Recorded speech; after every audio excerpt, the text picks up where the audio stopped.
time, since the beginning of the war in Gaza, Hezbollah leaders, up till now, even after the escalation with Iran, Hezbollah has been always coming with this statement like, the minute the war stops in Gaza, we will stop acting as a threat to Israel, which of course something personally I don't believe. Hello everyone, you're listening to the Uncommon Sense podcast, a new podcast about the Middle East, brought to you by the Jerusalem Center for Foreign Affairs. I am Hussein Mansour. And I am Dalia Ziada, and we are welcoming you to a new episode where we will be discussing the geopolitical complexities of the Middle East as usual. And today we have a big topic to discuss. It's about the risk of a regional war and its global implications. And let's start, Hussein, by discussing the situation of a player who seems to be outside of this conflict, Russia. Today, or a few days ago actually, Russia made a statement, or some statements came from Russian officials, including President Putin himself, that Russia was talking to the different parties of the conflict, especially Iran, and trying to convince Iran not to escalate, not to attack civilians. I don't know, all of a sudden Putin is playing the role of the nice guy in this situation. How much should we believe him? Do you believe Russia is going to affect this in a positive way at all? I don't know if we should believe anything that comes out of the mouth of the Russians or the Iranians for this matter. What we have been told, the story that we have been told is that, as you said, the Russian official, President Putin, through primarily the Minister of National Security, Sergei Shoigu, conveyed to the Russians or to the Iranians that the wishes of President Putin for Iran not to attack Israeli civilians, and actually even offering his services to mediate in order to ensure the release of hostages and the end of the conflict. And as you said, that's actually quite interesting. So we don't really know what has been said, what exactly is the strategy of Russia, but we can talk about the complex interests that Russia has and complex objectives in the current conflict. First of all, Russia is an ally of Iran. They depend on the Iranians for the supply of drones, the drones that the Russians have been using in the war in Ukraine. That's essential for the Russian military campaign in Ukraine.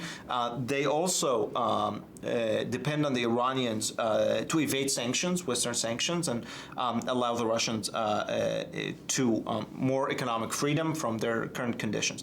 So, of course, they have an interest to make sure that this supply of drones, their access to Iran, is not really obstructed by any military escalation. That's one.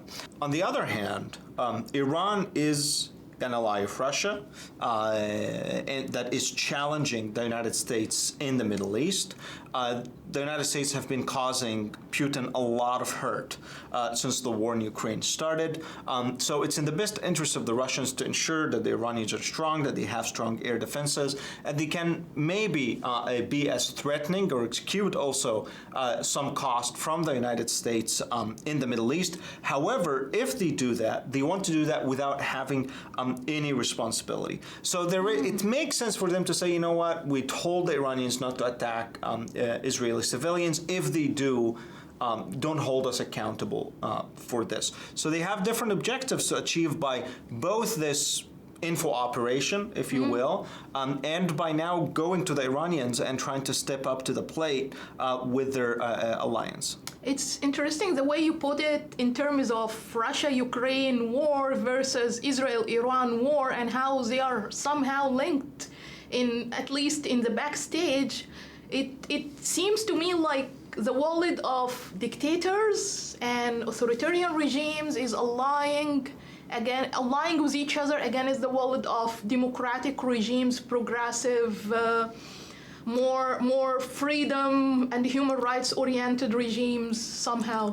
This is definitely the worldview on which the Biden administration actually ran on since the campaign, kind of that this is a great struggle between autocracy and democracy. I honestly don't believe that's true very much, because you do have a lot of dictators and non-democracies on the side of the United States. Even with the current situation, I know, but even with the current situation in the Middle East. It's a specific alliance of anti-Western, anti-American forces. Okay. Not all dictatorships. You have the United States have a lot of allies. that are non-democracies, chief of which, of course, in the Middle East, the Arab Gulf and the Arab states. Obviously. So I don't necessarily think it's a battle between the children of authoritarian darkness against the children of liberal light. No, it's a specific axis of anti-Western forces that includes Russia, China, Iran, and their axis of resistance of Islamic terrorist proxies all across the Middle East. Interesting. So it's not only a war in the Middle East; it's a war on the West. There are global implications, of course, of this. But let me ask you now. We're in the middle of this regional escalation. So let's leave the global perspective a bit and go down actually regionally. What do you think actually Hezbollah now and Iran and the axis of resistance should do, given the fact that Israel upped the heat quite a bit in the past couple of weeks? Actually, it's turning into a joke for me somehow. And actually, people are joking about it on social media. The fact that Iran is threatening and threatening and threatening that it's going to take an action against Israel at the time when Israel is actually going all the way and with so much resilience just to continue its operations to weaken Iran through its proxies, through the different parties and the different militias that it is sponsoring, which is very interesting. And I think the key here is that Iran knows very well that the cost of war on it will be very high if it decides to step into this battle with Israel or this big fight or war with Israel directly, not through its militia, not through the crescent of fire that it has been surrounding Israel with for a while. Iran does not have, relatively, its army is not as strong as the Israeli army. The Israeli army has been involved in many wars over its history, has achieved very great victories over its histories against different players in the region. It understands the region very well. The Israelis are fighting for their life, are fighting for something they deeply believe in. On the other hand, the Iranians are fighting for the Islamic regime. Yes, they believe in this cause, but it's not a reason strong enough for their soldiers, no matter how strong they are trained, to really exert their best into this war against Israel. They may do it for religious reasons, but not for national reasons. I think this is a comparative advantage for the Israeli side. Also, if you look at the basic military level, Israel wins in every way.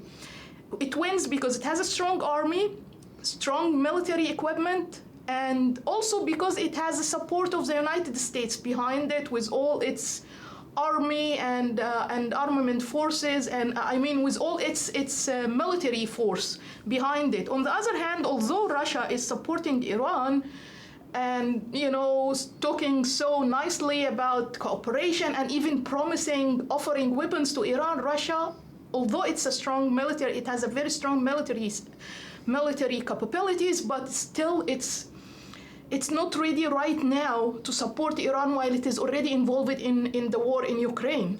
So it's actually, sometimes we have seen this even in the past few months. Russia was asking, as you were saying earlier, was asking for Iran's help with drones. So actually, if you see it, it seems like Iran's strategy is to continue fighting with the militia, which is not very costly on itself when it comes to being involved in war with Israel. It will continue to do so. It will continue to support the Houthis, Hezbollah, and others to keep on acting as a threat to Israel. And Israel will continue to fight with its own army, which I believe is getting stronger and stronger every day as this war is developing. But the interesting question here actually is that, speaking about Hezbollah, all the time since the beginning of the war in Gaza, Hezbollah leaders up till now, even after the escalation with Iran, Hezbollah has been always coming with this statement like, the minute the war stops in Gaza, we will stop acting as a threat to Israel, which of course something personally I don't believe. They will continue to attack Israeli targets, But the question now is, Hamas has recently elected Yahya Sinwar as its new political leader. And for Hamas, actually, for any ceasefire to happen in Gaza, Hamas has to reach an agreement with Israel. And the fact that they hired Sinwar does not tell us much that they are willing to do so. Sinwar, as you know, is a key perpetrator, the key mastermind of October 7 attacks. So how do you see that? Why Hamas is now hiring Sinwar? How this is going to affect the future of any ceasefire in Gaza and also the future of Hamas itself? I find it less surprising. I would have been surprised if it had been the other way around. For example, if before the Hamas Shura Council made their decision to appoint Sinwar to the Politburo, you had a lot of experts and analysts talking about the possibility of them picking Khalid Mash'al, and then how's that going to be interesting because Khalid Mash'al is not known to be a friend of Iran. Is he going to take Hamas away from Iran and more towards the Arab states? And he had a lot of these speculations. I would have been surprised if that actually happened. Hamas's very identity is armed struggle, it's armed resistance, it's in their DNA. I do not believe that till this moment, Hamas leadership or the supporting base of Hamas looks at October 7th and thinks for a minute, oh, maybe that was a mistake. Maybe we should not have done that. Hamas is proud of October 7th. I have no doubt that in the mind of the leadership, exactly October 7th is what Hamas is made for. So appointing Sinwar as a new head, the political leader of the movement, really makes it, I think, much clearer for anybody who was confused about the possible futures of Hamas. I saw some American political scientists talk about, maybe they can stop fighting and go back to politics. They won elections before. They know how to win elections. Very nice people, very orderly political scientists. Actually, yeah. But I think choosing Sinwar was not really surprising. This is really the identity of the movement. This is really the primary task of the movement. Hamas doesn't really care much. I mean, they haven't had elections really since they came to power. They don't care much for politicians, especially not now. And this is a message they are sending. Not just to the Israelis or to the United States. It's primarily a message that they are sending domestically to their Palestinian audience, that we're still here, that this is exactly who we are. We'll continue the resistance, and they are sending regionally. And you talked about the Arab reactions to Iran. You can also see the Arab reactions to, especially from the parts of the Arab public that are sympathizing with the Palestinian cause. You'll find that they were very happy and very proud of picking Sinwar. But I want to go to this point specifically. But let me ask you before that, like, how do you explain Hamas' insistence on continuing the war, although it's now absolutely defeated? It's clear. It's not even a question that it's still to be defeated or not. It is defeated. So what is the point of insisting on continuing the war and not really working on an actual ceasefire, at least to rescue themselves, to rescue the remnants of Hamas? Why they insist on continuing this war? I think their definition of victory, I don't think they see themselves as defeated. I think their definition of victory and defeat is very different from the Israelis. I think Hamas, and you can see that in every single round of conflict between Israel and Hamas, usually Hamas launches an attack, let's say rockets or some sort of an attack. Israel starts a military operation to retaliate. The military operation goes for some long. You have airstrikes, and then basically it ends with some sort of a mediation by the United States, the Qataris, and the Egyptians, and then a ceasefire agreement. That's pretty much the kind of the scenario where you had every previous round of conflict. And at each one of them, despite that Hamas would suffer heavy losses, at each one of them, despite that the Gaza population would suffer a great deal of losses from this, they would see themselves victorious. That is, they are not looking, unlike people on the side of the United States or Israel who are constantly looking for proportionality.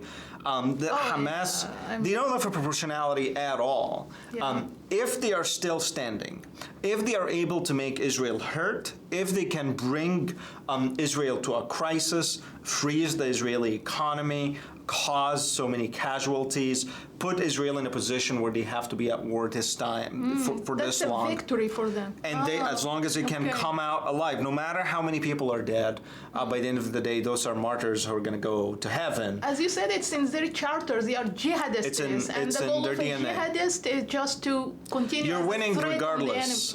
Whether you're dead or alive. Exactly. You're victorious. Exactly. You're sadly that's how it's seen. So I don't believe that they see themselves as defeated. They still have the hostages.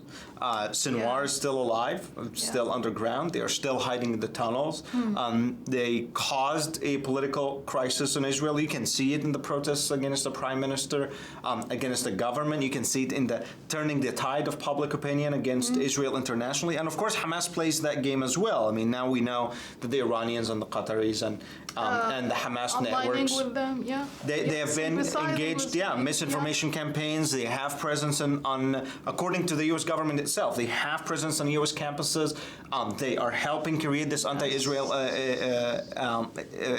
climate internationally. So I don't think that Hamas they see themselves defeated according to the game that they are playing. Yeah, and even worse, I think now also the war in the north of Israel is creating a case or creating a context of distraction that is somehow serving Hamas also in a way. In Lebanon, yes. Yes. Yeah. Well, let me ask you about the perception of you. You talked about how you see people on social media. You see Arab reactions to basically the current tension between Iran and Israel. This almost dancing around the brink. We're going to have a regional war. It's going to be any day now, but nothing happens. Tell me about that. Are they basically perceiving that Iran is insincere in its war against Israel? Let me tell you something that was really surprising to me. I'm watching social media all the time and watching it closely to monitor the reactions of Arabs all the time to what's happening, and there was a point when I saw a glimpse of light. Finally, after long month of darkness, of support to Hamas, of even support to Iran, and Islam, jihad, and all this stuff, this glimpse of hope happened after the assassination of Ismail Haniyeh. There was a division in certain Arab circles online, on social media, especially in the Gulf, speaking about Saudi Arabia, United Arab Emirates, and Bahrain, and even Omani tweets. They exist very heavily on Twitter, X in particular. And also there was a division among Egyptian social media influencers, and there are many. And the division was mainly about, should we celebrate the assassination of Haniyeh, because he was involved actually in killing Egyptian soldiers at one point. Right. He was involved in operations that happened in Sinai. The UAE considers him a terrorist. Saudi Arabia, of course, will never support Iran and its position in any way. So this division somehow gave me a glimpse of hope that maybe people are starting to realize that we went too far by supporting Hamas. We went too far by hating Israel and by wanting that Israel be eliminated. Perhaps Israel is actually our partner in the fight against Hamas, against Iran, against all the proxies who are hurting us. So I hope this will create a small shift in mind. Also, if you think about it, even on the why it's bringing hope to me, because it's not only happening on the level of leadership, but it's happening on the level of ordinary people, just regular citizens. The mainstream, the narrative in the mainstream, the Arab mainstream, is changing in a positive way after the assassination of Haniyeh. And I believe this is a big victory for Israel in itself. One of the biggest gains from the assassination of Haniyeh is that it's somehow contributing to changing the narrative in the Arab world, and somehow contributing in defeating the evil guys in this information war we've been living in since the beginning of October 7 attacks and so. So there is hope. I think there is a lot of hope. We have to stick to that and build on it, especially also that the escalation happened after the attack on the Druze. Right. Which showed everyone that actually, no, it's only an attack on the Jewish people. It's not only an attack on Israel, so we can just disregard or tolerate, but also we can be a target for Iran and Hezbollah. But how much sympathy for the Druze exists among populations that are primarily Sunni or Shia and may not look at Druze as part of the community of Muslims? I think it was relatively higher than, for example, how Arabs reacted to October 7 attacks. Arabs were literally, I'm ashamed to say that, Hussein, you've been seeing. Generally speaking, yes. They were celebrating. They were celebrating what happened on October 7, but they were sad for what happened for the Druze. Yeah. So we know this is mainly for ideological reasons, Of course, you can speak better about this, but mainly, well, we have seen a change. They are rethinking everything, and also Arab countries like Jordan and Saudi Arabia, the leadership in these countries are now saying we are not saying it like in clear terms, in clear words, but they are saying we are willing to cooperate with Israel if Iran acts as a threat on our national security. So there is a change. There is a slight change happening, hopefully to the side of the good side of the battle that we are fighting on. Let me ask you about Arab governments, since we brought that up. Arab governments cooperated with Israel and the United States last April in order to stop the wave of missile and drone attacks that came from Iran. How do they see the current tensions?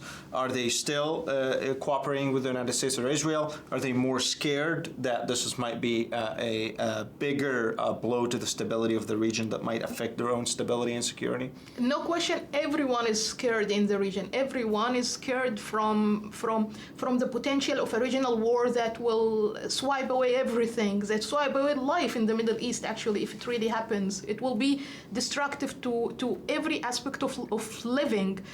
But the reaction differs. I would say I divide them like the countries on the eastern side of Israel and the countries on the western side of Israel. The countries on the western side of Israel, like Saudi Arabia, Jordan, are actually the buffer zone between Israel and Iran and its proxies. And they will be in the hairs of any attack that will happen between Iran and Israel.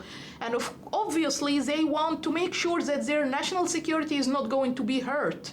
So for them, it's a matter of life or death. They have to cooperate with Israel because despite everything, despite the ideological and historical conflicts and everything, they still trust Israel more than they trust Iran. And they are willing to cooperate with Israel more than they are willing to cooperate with Iran. If we look at the countries on the eastern side of Israel, mainly here we're speaking about Egypt. Unfortunately, the position of Egypt was very confusing from the very beginning. Egypt was very confused about the policies it adopted regarding the situation in the Gaza war in general. So right now we are seeing a little bit of this confusion still existent. Egypt made contradicting statements. On one side, they said we are protecting our national security. On the other side, they said we will never cooperate with Israel or even the United States on any attack on Iran. On one side, they are blocking the Palestinians away, in Gaza, and they don't want to cooperate in any way in Gaza. I mean, in terms of controlling Hamas, except of course for the mediation and the ceasefire, which is I think Egypt's role in it is not successful at all. Maybe Qatar is having a better role, the United States is having a better role in this, but not Egypt anymore. Which also I'm sad to say that, but this is the reality. So what can Egypt do actually in this war is to secure the Red Sea. And Egypt is not willing to do that. They said any attacks that will come to our territorial waters, we will deal with them. But we will not allow the Americans or the Israelis to come to our territorial waters to help us with confronting these attacks, which are also very mixing statements. I don't know why Egypt still cannot see that its national security is heavily interdependent on the Israeli national security. I hope they see this soon, the same way Saudi Arabia and Jordan are seeing it now. They also don't have the same threat level from Iran. Unlike the Saudis, who are directly, basically the main regional, one of the main regional rivals of Iran. They are the target of a lot of Houthi attacks, attacks from Yemen. They're much more involved and they're much more threatened by the Iranians. Same thing for countries in the Arab Gulf. Maybe also an element is how relatively more distant Egypt is, despite the fact that they've been hurt a great deal. Geographically, yes. But despite the fact that they've been hurt economically by the disruption of the shipping through the Suez Canal, international shipping, by the Houthis, I think they're much more distant from the threats, and maybe that's why they don't really have the level of cooperation that you can see from other Arab countries. Let me ask you a hypothetical question about Egypt and Gaza. What if Israel came to Egypt and said, come to Gaza and control Gaza once again as you were controlling it in the past, and help us with managing Gaza? Would Egypt do that? I don't think they'll accept. I think they might be willing to participate in something larger, but I think the Egyptians are generally paranoid. First of all, in the Egyptian establishment itself, there is a very deep paranoid anti-Israel sentiment. Not to mention that there's an anti-Palestinian sentiment. So it's funny, you do have those both sentiments. I would say that anti-Israel sentiment is much stronger. It also causes a lot of paranoia and unrealistic fears about Israeli policy. So I think Egyptians in general would be averse to doing something like that because they would be afraid that they would have to shoulder the responsibility of managing Gaza. Not to mention that they probably don't have the capacity to do something like that. So I don't see them accepting taking serious responsibility over managing or governing Gaza in any way. They would still have to be a party. They would still probably get involved if they see a larger effort in which the United States, the UAE, the Saudis are involved. Then you'll find them coming in and say, "Yeah, we're here too. Let's let us take charge of so and so." But other than that, I don't see them. Would you comment on the U.S. coming to the Middle East once again? We are seeing now their CENTCOM is going back to the Middle East, trying to prevent this war from happening. American fighter jets are being sent, I think this week about 12 F-22 fighter jets have been sent to the Middle East to prevent this war. Is the U.S. coming back to the Middle East? I don't know if the U.S. is coming back to the Middle East. I don't know if the U.S. can afford to come back in the Middle East in a way that they did in the past, to have the same kind of forces and power projection in the region. Why not? The United States is overstretched. The U.S. military now, there are logistical challenges and other challenges that the U.S. military has now in terms of our own industrial production for our military needs. The U.S. military stretched itself. We also have other threats now globally, but we need to also we need to have a strong presence in Europe, given what's been happening with Russia, and we need to have a strong presence in the Pacific to deter China. Not to mention, of course, that the American public itself is tired and exhausted of Middle East wars. Forever wars, as they call it. However, that does not mean that the United States can have the luxury of disengaging from the Middle East. They cannot have the same ambition, the oversized and exaggerated ambition that, for example, led to the Iraq War. That the United States can come with its force, crack down on brutal dictatorships like Saddam Hussein, and transform Iraq to a Jeffersonian utopia where Iraqis enjoy, American democracy and Costco warehouses everywhere. I think this ambition is gone, and this is why the United States ultimately needs a new foreign policy, a new strategy for the Middle East that doesn't just moderate the ambition, but to be realistic and to work through the U.S. allies in the region, primarily Israel and our Arab allies. Interesting. This is it for today. Thank you for tuning in. We know that there are many of you who want to join these discussions and these conversations about a better future for the Middle East. So subscribe, engage, reach out, and consider supporting us at jcpa.org. Thank you for listening. Thank you.